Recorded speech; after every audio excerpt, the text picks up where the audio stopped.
Potter, a field application specialist for Eaton's Crouse-Hinds division. As the world leader in harsh and hazardous location area electrical products, we're pleased to bring you the following training modules covering hazardous location classified areas. Now, one of the most important engineering tools for hazardous location areas is the Crouse-Hinds Code Digest. This document is a reprint of Chapter 5 of the National Electrical Code. It covers Articles 500 through 516. You'll find the red writing is word for word for the National Electrical Code. The black writing is our own terminologies, definitions, explanations, and then you'll also find a portion of NFPA 497 covering the principles of gases and vapors, and then also beyond that, a portion of NFPA 499 covering those same principles for combustible dust. There are some examples of drawings of hazardous location layouts, whether the areas are explosion proof or just hazardous location rated to a lesser degree. And then we also have a thumbnail reference of our products that are listed by family class and what their hazardous location rating may be. And finally, at the end, we have a listing of comparing the IEC to the NEC, including NEMA ingress protection. So this first portion is going to be the principles of hazardous location areas. So what is a hazardous location area? A hazardous location area is an area due to the presence of flammable gases, liquids, and vapors, combustible dust, easily ignited fibers and flies, can cause fire and explosion, breakdown and downtime, loss of production, repair and replacement, and worst case scenario, injury and death. Now, there's a lot of considerations for hazardous location areas. Of course, fire and explosion hazards we'll be talking about frequently during these modules, but there's some other considerations. Water, moisture, condensation. Do I need a breather and a drain for my enclosure? Is a NEMA 3 enclosure going to be environmentally sound for the wetness, or do I need to have a NEMA 4X? And then corrosive conditions often go hand in hand in hazardous location areas. Now, one of the things I want to make very clear, we do not work in explosion-proof areas. We work in classified hazardous location areas. Explosion-proof is one of the methods of protection. People often use a broad brushstroke and paint all hazardous location areas as explosion-proof. But explosion-proof, as I mentioned, is only one method of protection. If you were to call out explosion-proof equipment, you may actually get a product that is an overkill or not the best choice for that particular application, or you may actually get a product that's completely unapproved for the area.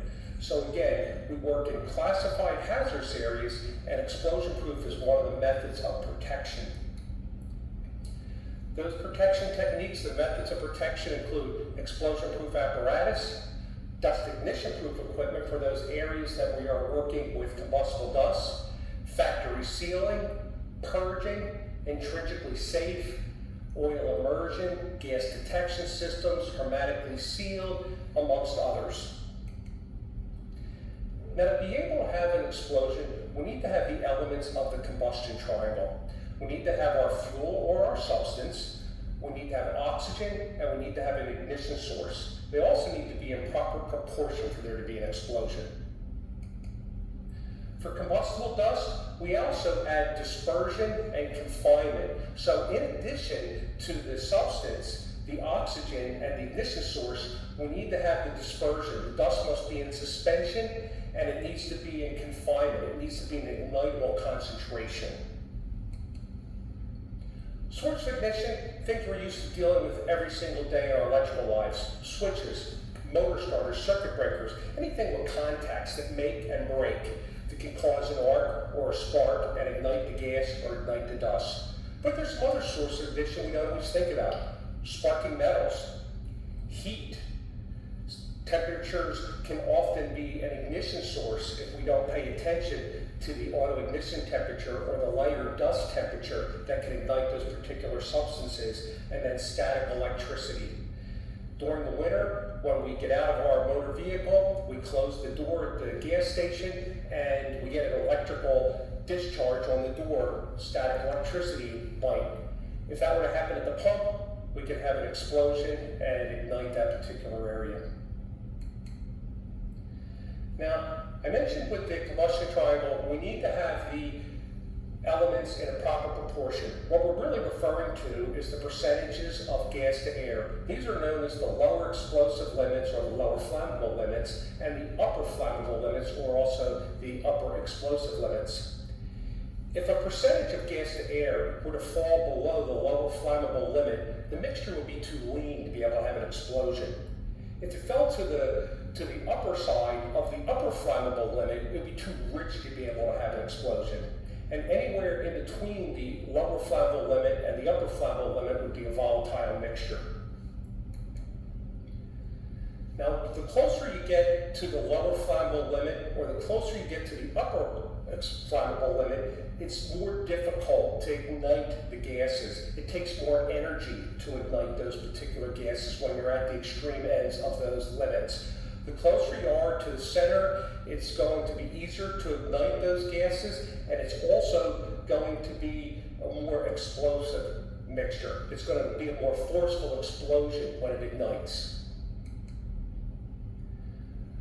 For dust, here, the layer of dust is usually the lower of the temperatures when it comes to the temperature that can ignite the combustible dust. It is easier to ignite when it's in suspension, but it's lower temperature when it's a layer of dust. When it comes to the concentration of dust, instead of discussing the upper and lower explosive limits, here is the minimum explosive concentration and the optimum explosive concentration. This would be the amount of dust that is mixed with air within a contained area, which will allow it to become ignitable. This concludes Training Module 1. Thank you for watching Eaton's Crouse Science Division training.